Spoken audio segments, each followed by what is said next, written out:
Welcome to another episode of last week's Comics Today. I have a small stack, but I will this week address the stuff on the floor from last week.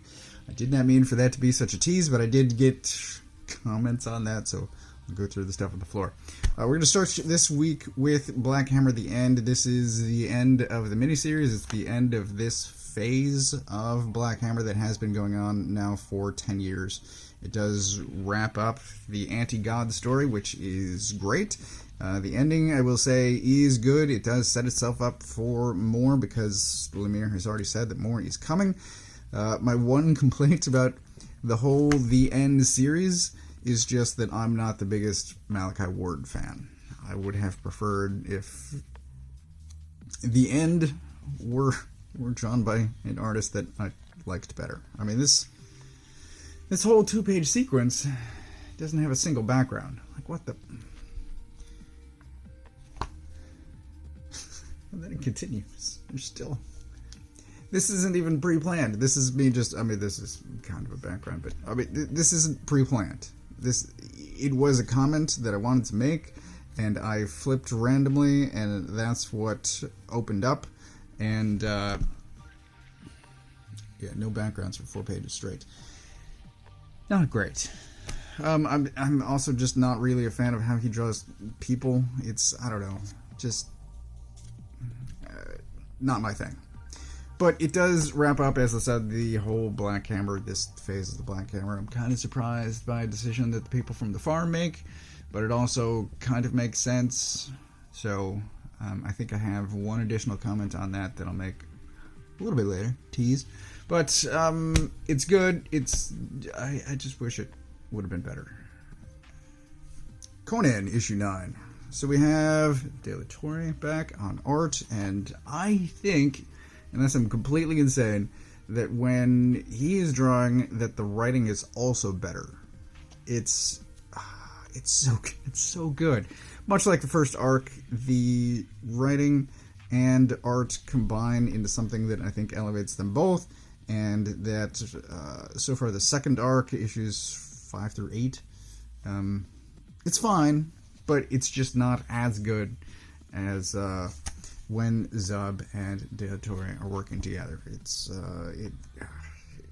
Both of them are elevated. The art is just incredible. I mean, look at this. Fucking hell. So here we have some weirdness because Conan travels 80,000 years, I believe, back in time, and not honestly that much has changed. People look the same, people talk the same. I guess I wasn't expecting translations, but at the same time, once you move 80,000 years into the past, I'm like, yeah, 80,000 years. They shouldn't be speaking the same language. And that they're at basically the same technological level is not great for them. And this guy shows up, and I feel like this is a coloring issue because that I don't think should be there, so that's not great. But otherwise, the issue is fantastic. I loved it despite complaints about time travel, and it's awesome. I loved it. Possibly in pick of the week. I don't remember what else is in here.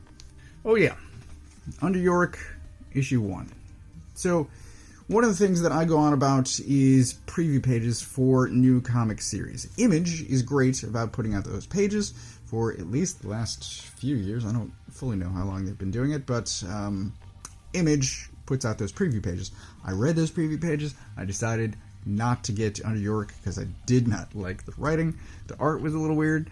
And then I realized that Sylvain Runberg wrote the Warship Jolly Roger that I was reading last year. And I really enjoyed, and I'm like, you know what, I'm going to get the first issue anyway. I think this might be also the first time I've gotten something from Mirka, and I'm like, well, she can't be so bad, because her name is plastered all over everything. So, I buy it, and much like the preview pages, I did not enjoy it. And, I expect more. Let me show you this. So it starts here. We get this establishing shot of a house. There's what appears to be some kind of ritual going on. All right, turn the page, and we have possibly two parents, one yelling at the other. He's in his room. Well, where... What? Firstly, why does it look like they're dressed to go out? Like, what? Secondly, what? Was he somewhere else just a moment ago? Like, it's not like there's a car driving up to the house. So where was he? And then, this whole page annoys me, confuses me, and then we get to this, and then, you know, like, this kind of thing is going on. So that's what kind of book this is. And then we get to this, which annoys me even further. So here we've got two people working a food truck. She gets a little annoying. She throws down this, I think they're sandwiches, but this looks like a burger. She gets annoyed at the customers. She's yelling a little bit here. This guy, her coworker / boss, pulls her aside so that they have this private conversation where neither of them are making food for 2 pages.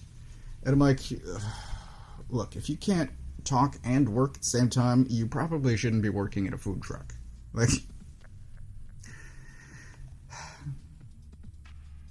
I don't know if I should blame the artist or the writer for this sequence, but none of this is good either.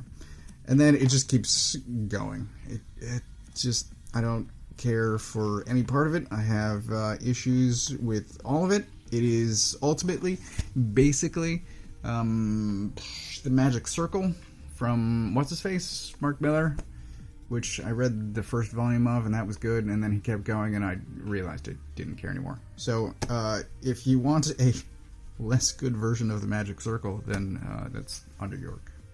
This I will show. So I get to the end. As I said, I haven't read anything from Mirka, but this looks good. I like this. Where's that art?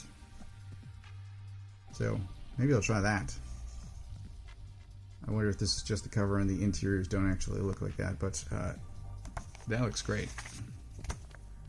Duke, issue 4. And it is certainly action-heavy.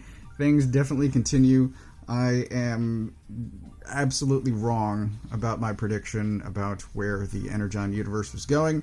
I said a couple of months ago that I thought Duke and Cobra Commander were going to end, and then we'd get to a G.I. Joe title. And so far, that's not happening. We are getting Scarlet and Destro next. So far, this is not CoverGirl in disguise. I believe that really is Baroness. We get this sequence here, which again is happening in 2 different places, but the coloring doesn't, help distinguish that at all. I guess maybe the red background versus an orange background, but come on. Right here we have orange and red, and like it's the same scene. I don't know. It's good. It's interesting. It could be better. One of the other things is, much like that scene from, I think, Age of Ultron, where all of the Avengers are coming from left of off-screen, and they all show up at the same place, moving at the same speed, and I'm like, no. You're flyers, you're a guy in a robot suit, you're not all moving at the same speed to make this kind of cool, but really ultimately annoying shot. I f***ing hate... These vehicles don't move at the same speed. Anyway. Major Blood somehow survived. So, I don't know. Shit happens. We get Scrap Iron. We get this guy and his toy, which we reviewed on Shock and Awe a few months ago. It's, all moving along. I shouldn't show the last page. I am more interested, I think, in Destro so far as a character than I am in Scarlet, who... Has she even shown up in this? The thing that worries me, because I haven't signed up for Scarlet or Destro yet, but once Destro becomes a main character, am I not going to like him as much? Do I partially like him because he has so far been mysterious? I don't know. I will see how both Duke and Cobra Commander end before I decide on continuing with either, but I was talking about Cobra Commander last week, possibly, and how that whole issue, it doesn't even seem like he's the main character.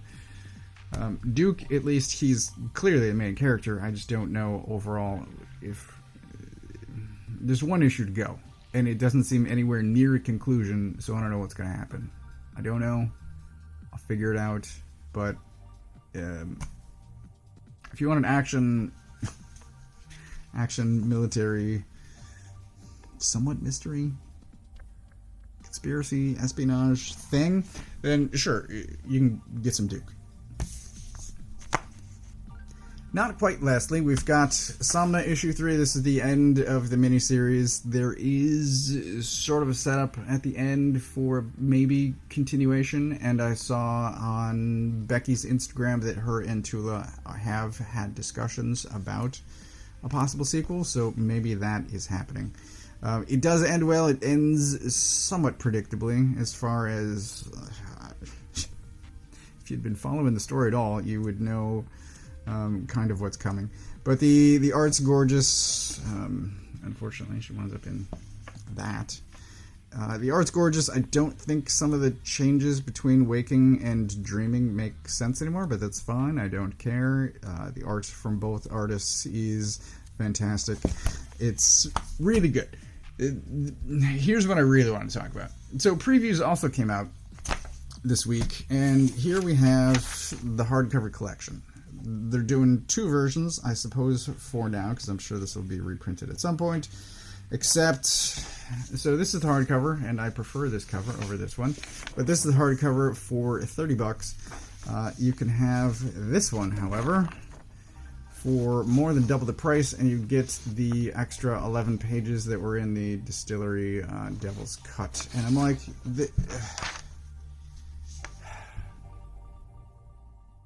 Come on, guys.